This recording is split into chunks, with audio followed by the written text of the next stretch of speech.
dari kelompok 4 ingin mewawancarai tentang dasar hukum mawaris.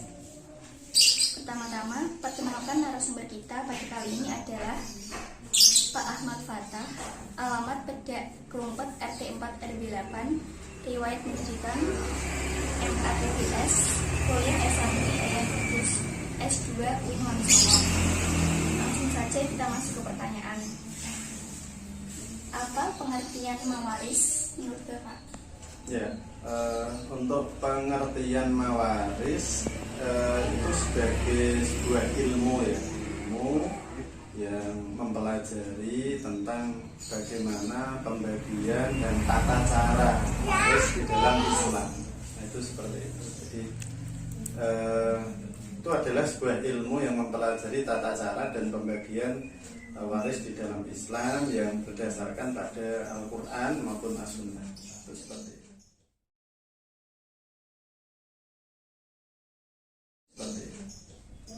Lanjut pertanyaan kedua, apa tujuan dari mawaris? Tujuan dari ilmu waris ya sebagaimana tujuan Islam itu sendiri.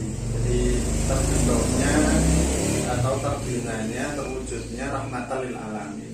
Jadi ketika ada orang meninggal ya kan memiliki harta waris terus itu dibagi sesuai syariat, itu yang terjadi kan akhirnya adalah ketenangan dan kejelasan ya para ahli waris dari si mayat itu memiliki kejelasan harta benda mana yang dimiliki. Itu jadi tujuan pertama ya adalah adanya tujuan terwujudnya rahmatan lil alamin. Dan yang kedua adalah tujuannya itu adalah bagian dari melakukan syariat Islam. Jadi ya bertujuan ibadah. Jadi itu bertujuan ibadah yang melaksanakan dari perintah Allah. Dan yang ketiga adalah terwujudnya maslahah. Jadi kemaslahatan di dalam berkeluarga, ya, kemaslahatan di dalam membagi harta benda yang sesuai dengan tata cara ajaran Islam. Itu seperti itu. Itu seperti itu. Pertanyaan ketiga, apa saja sumber hukum dalam mawaris? Kalau sumber hukum ilmu mawaris ya itu ya di dalam Al-Quran ya, dan As-Sunnah. Jadi di Al-Quran itu sumber hukum mawaris sangat rinci sekali. Jadi sangat rinci, tafsir ya, jelas ya. Di situ bagian-bagian ashabul furud atau orang-orang yang berhak mendapatkan warisan itu berapa itu jelas, mulai dari setengah gitu, mulai dari seperempat ya, sepertiga, seperenam, seperdelapan itu ada semua di sana. Dan begitu pula nanti di dalam hadis. Nah dari dasar Al-Quran dan hadis itu terus oleh para ulama dibuat rumusan. Nah maka di situ ada ilmu-ilmu kitab-kitab yang mempelajari tentang waris, termasuk di dalam fikih. Misalnya yang pernah saya pelajari dulu saat masih usia MTS itu Nazom Rohadiyah.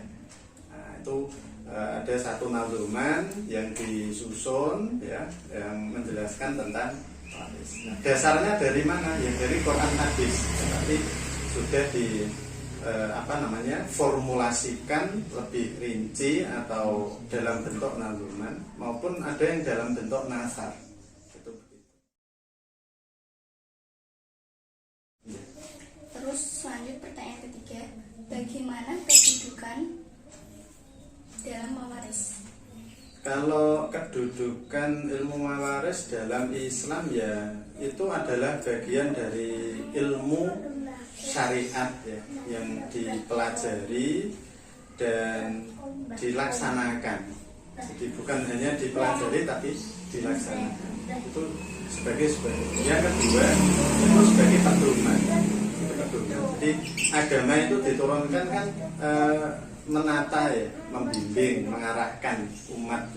Kalau kita umat Islam ya sebenarnya dengan tatanan waris itu kedudukannya ya mengarahkan kita agar di dalam membagi harta ketika ada seseorang yang meninggal itu kita punya pedoman di dalam agama Islam. Nah, waris itu gitu.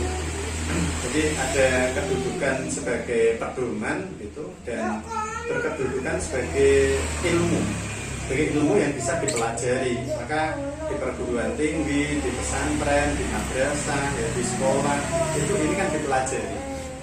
Jadi itu sebagai kedudukan sebagai sebuah ilmu.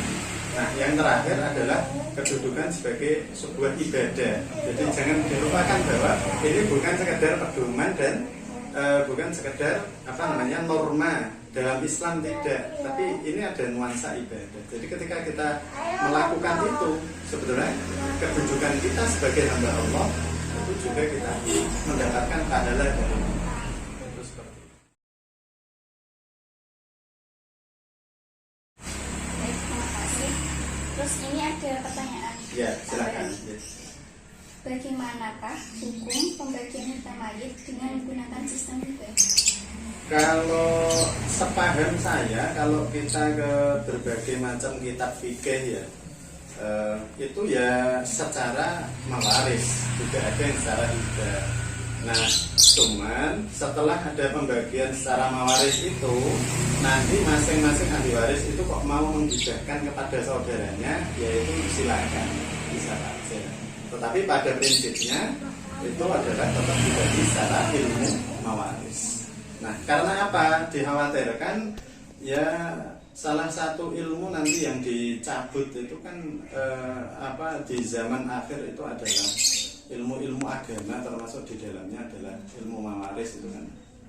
Kalau kita tidak melakukan akan tereduksi ya, bahkan bisa menjadi hilang itu. Bagaimana sabda Nabi zaman akhir itu ya ilmu akan dicabut dengan dicabutnya para ulama.